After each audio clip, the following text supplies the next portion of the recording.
nós vamos reagir da mesma forma que reagimos. Nós vamos ter que criar o estado de calamidade pública e, em vez de esse ano que nós gastamos 10% do PIB, talvez a gente gaste 4%. Você se lembra que o primeiro movimento do governo foi criar um auxílio emergencial de R$200 para poder durar mais tempo. E você tinha, de um lado, o Bolsa Família, de outro lado, você teria o auxílio emergencial para atender os que não estavam protegidos. Eu sabia que eu não podia botar um auxílio emergencial acima do Bolsa Família, porque aqui já estavam as famílias mais pobres, uma grande incidência no Nordeste. Eu não podia, só porque era alguém aqui do Sudeste que perdeu o emprego, de repente botar um auxílio emergencial acima do Bolsa Família. Então, nós botamos no mesmo nível do Bolsa Família, R$200, e isso teria fôlego para durar, de repente, um ano e meio. Naturalmente, o processo político, dada a gravidade da pandemia, e nós sabíamos que isso podia acontecer, começou a aumentar o número. Tanto o número de abrangência, nós mesmos já tínhamos aumentado 1 milhão de famílias. Normalmente você examina para ver toda a documentação e aprova 3, 4, 5, 6 meses à frente, você aprovava o ingresso de uma família para o Bolsa Família. Nós fizemos o contrário, botamos 1.200.000 famílias para dentro, porque não podíamos correr o risco de perder vidas, porque estavam analisando papéis, e fomos ver se tinha fraude ou não depois. Mas primeiro nós botamos todo mundo dentro. Então a base de atendimento foi muito grande e o valor começou a subir de R$200 para 400, para 500, e no final nós recebemos uma ligação, quando a Câmara estava aprovando, recebemos uma ligação e o próprio presidente disse, olha, passaram para 500, vamos subir mais um pouco então, vamos para 600. Ora, a pandemia estava no auge ali, todo mundo muito assustado, não sabíamos ainda que efeito a coisa teria. Eu concordei, então eu sou copartícipe da decisão, mas no fundo o número saiu um pouco acima do que nós esperávamos. Eu esperava que fôssemos de 200 para 400, já era o dobro do que estava lá, mas a decisão política foi empurrar para cima. E assim foi feito. Não me arrependo. Pode ter sido um exagero naquele momento, mas eu não me arrependo. Eu acho que a reação do Brasil foi tão boa do ponto de vista de preservação de vidas, do ponto de vista de preservação de empregos, do ponto de vista de funcionamento de toda essa engrenagem que você descreveu, né? Toda essa cadeia produtiva integrada funcionando, do campo até a zona urbana e a prateleira do supermercado e a distribuição para o consumo das famílias, que nós não podemos nos arrepender disso, dessa decisão. Foi muito boa. E é um resultado de uma democracia funcionando, que eu sempre disse que ia surpreender o mundo. Eles subestimam o Brasil lá fora, achando que o Brasil não teria essa capacidade de resposta. Tem dinheiro chegando ainda por correio, cheque chegando por correio, que se desviou nos Estados Unidos. E nós aqui fizemos o dinheiro chegar digitalmente para as famílias, 64 milhões de famílias mais pobres. Da mesma forma, os americanos, que são o mercado mais flexível, o mercado de trabalho mais flexível do mundo, eles perderam 31 milhões de empregos no mesmo período que nós perdemos 550 mil empregos. Então, o Brasil reagiu muito bem à crise.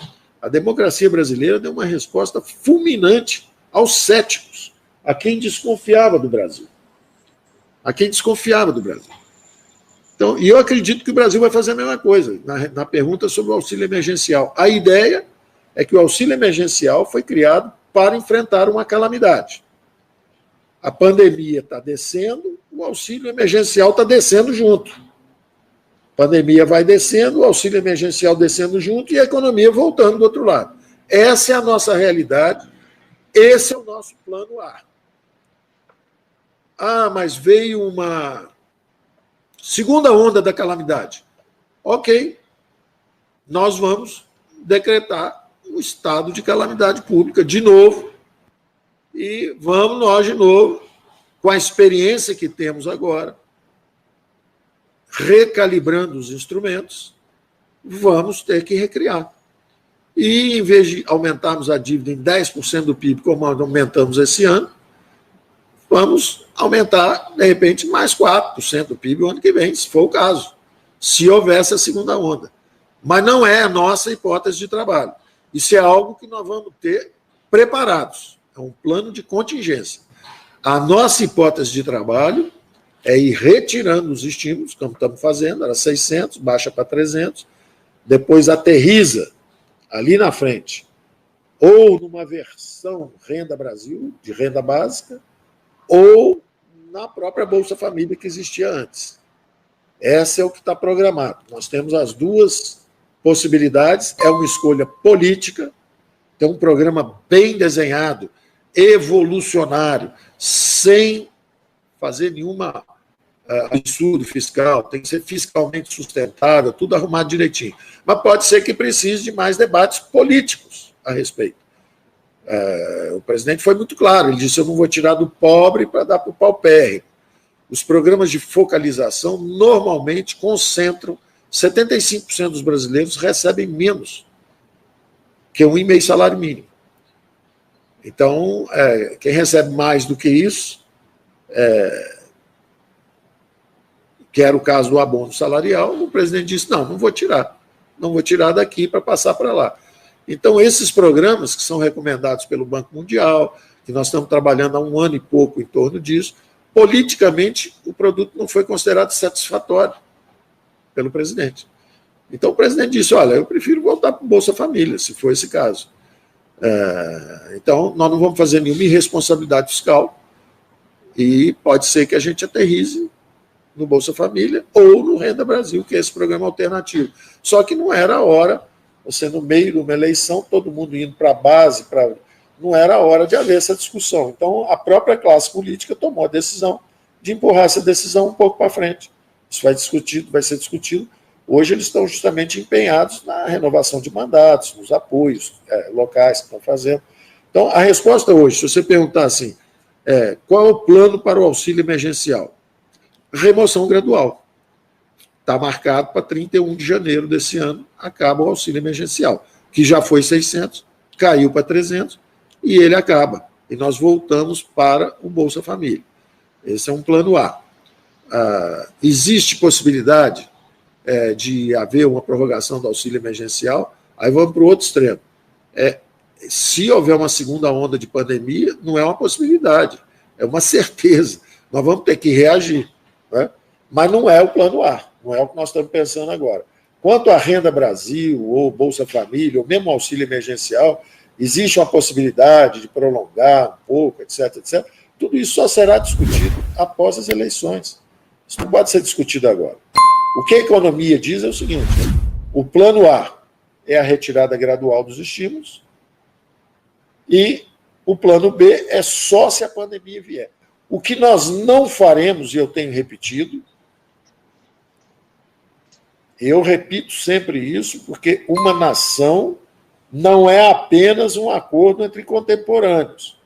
É muito fácil agradar a todo mundo, dar um dinheirinho para todo mundo e hipotecar o futuro dos nossos filhos e netos, que é o que tem sido feito há muitos governos quando deixamos a dívida crescer em bola de neve. A dívida pública brasileira está chegando a 100% do PIB. Isso quer dizer que nós não temos coragem de enfrentar os desafios contemporâneos, os desafios presentes, e nós preferimos rolar o custo de enfrentamento das crises para gerações futuras. Isso é uma falta de compromisso com as futuras gerações. Isso nós não vamos fazer. O Brasil é a terceira maior democracia digital do mundo. É o 4º maior mercado digital do mundo. E, como foi mencionado, o nosso Banco Central mergulhou numa agenda digital, primeiro com o PIX, mas já vem as fintechs também para aumentar a competição e derrubar o spread bancário. Nós temos também o Open Banking, que vai permitir justamente essa democratização dos dados, na verdade, a preservação dos dados pelo proprietário, mas a possibilidade dele justamente, através de sua identificação digital e os seus dados, usar produtos numa plataforma aberta de serviços bancários. E esse Pix é uma ferramenta importante para que os pagamentos sejam feitos de uma forma muito mais barata que com as transferências bancárias atuais.